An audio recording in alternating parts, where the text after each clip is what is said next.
Mystery, history, cryptid creatures, and paranormal activities.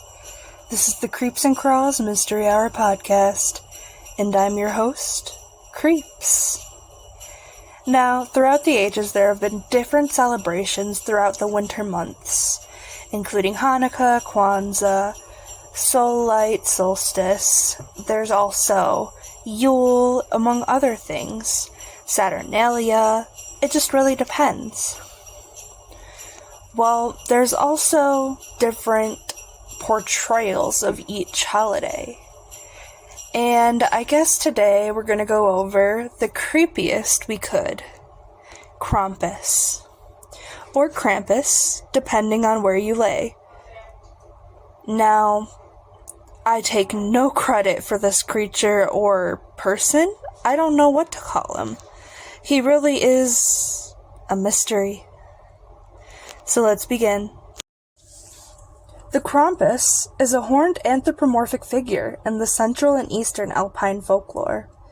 And during Advent season, he comes to scare children who have misbehaved, or eat them, depending on the story. And he helps Santa Claus with, instead of giving naughty children coal, Krampus comes to scare or drag away children on the night of the 5th of December.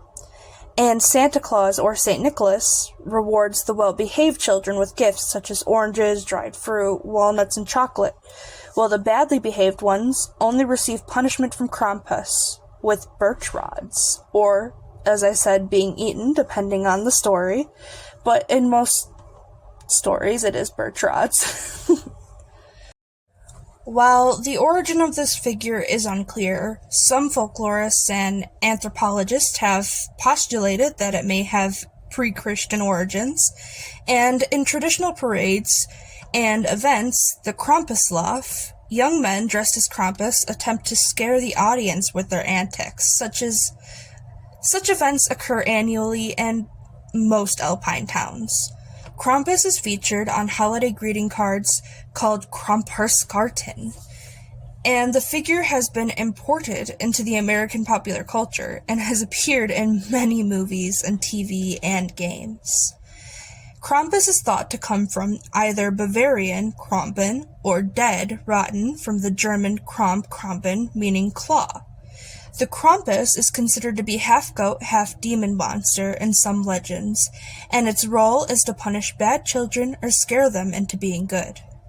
The history of the Krampus figure has been theorized as stretching back to pre-Christian Alpine traditions, with celebrations involving Krampus dating back to the 6th or 7th century AD, though there are no written sources before the end of the 16th century.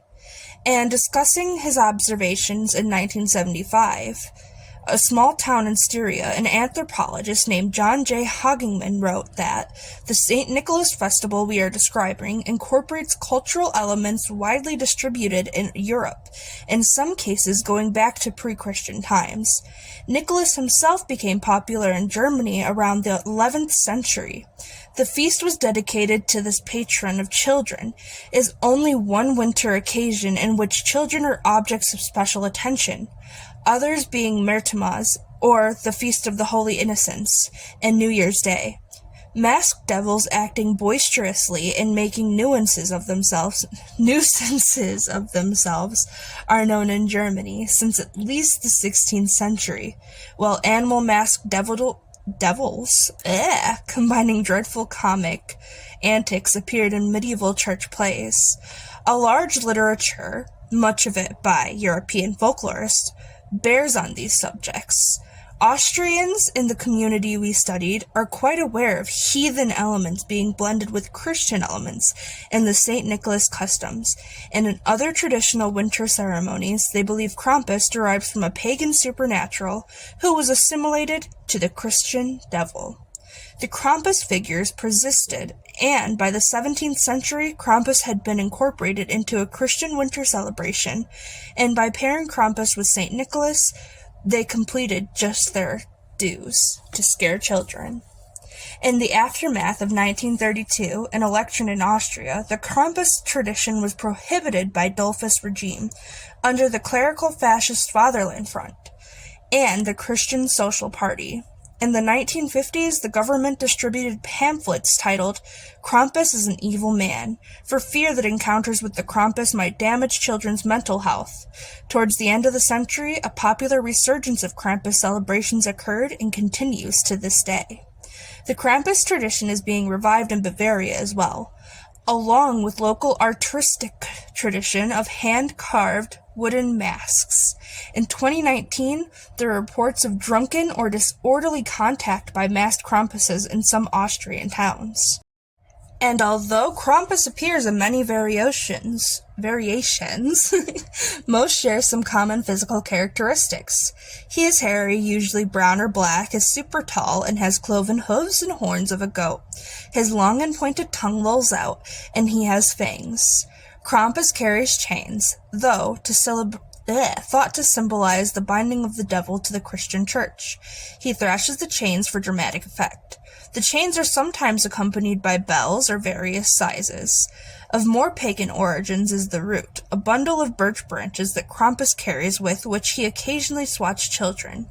The root may have had a significance in pre-Christian pagan initiation rites.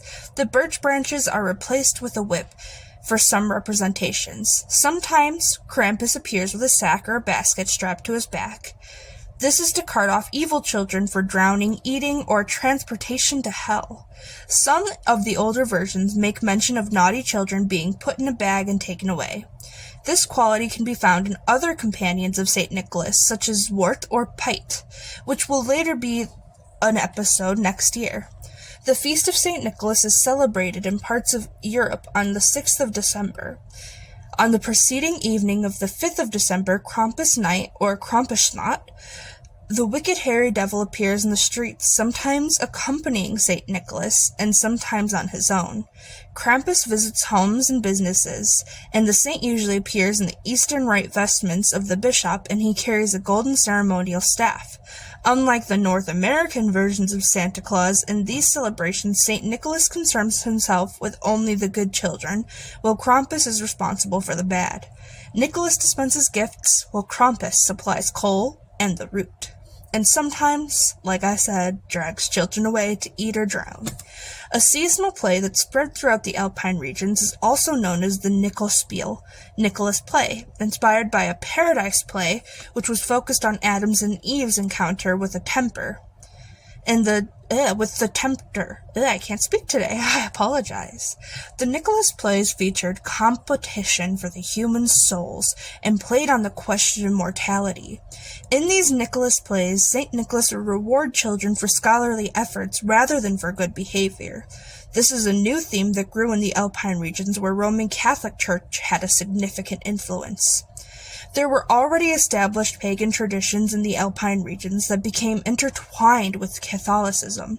People would masquerade as a devilish figure known as Percht, a two-legged humanoid goat with a giraffe-like neck, wearing animal furs.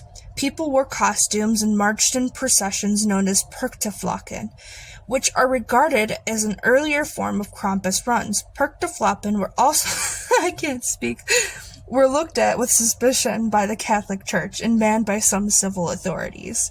Due to sparse population and rugged environments within the Alpine region, the ban was not effective or easily enforced, rendering the ban useless, which the Perkenloff, inspired by Nicholas plays, introduced St. Nicholas and his set of good morals. The Perk transformed into what is now known as the Krampus and was made to be subject to Nicholas' will. It is customary to offer a Krampus schnapps, a strong distilled fruit brandy, and these runs may include Perchten, similar wild pagan spirits of German folklore, and sometimes female in representation, although the Perchten are properly associated with the period between winter solstice and the 6th of January. There is so much more information on this creature, and I could sit here and cover him all day. But as I said, the basics were that he's typically someone that pairs with St. Nicholas, either on Christmas or the 5th of December, who comes and punishes children, either dragging them away, whipping them, or giving them coal. It really depends. You can offer him schnapps, you can offer him beer, who cares? What really matters is that this creature is one of the most creepiest creatures, I want to say, put in this Christian holiday.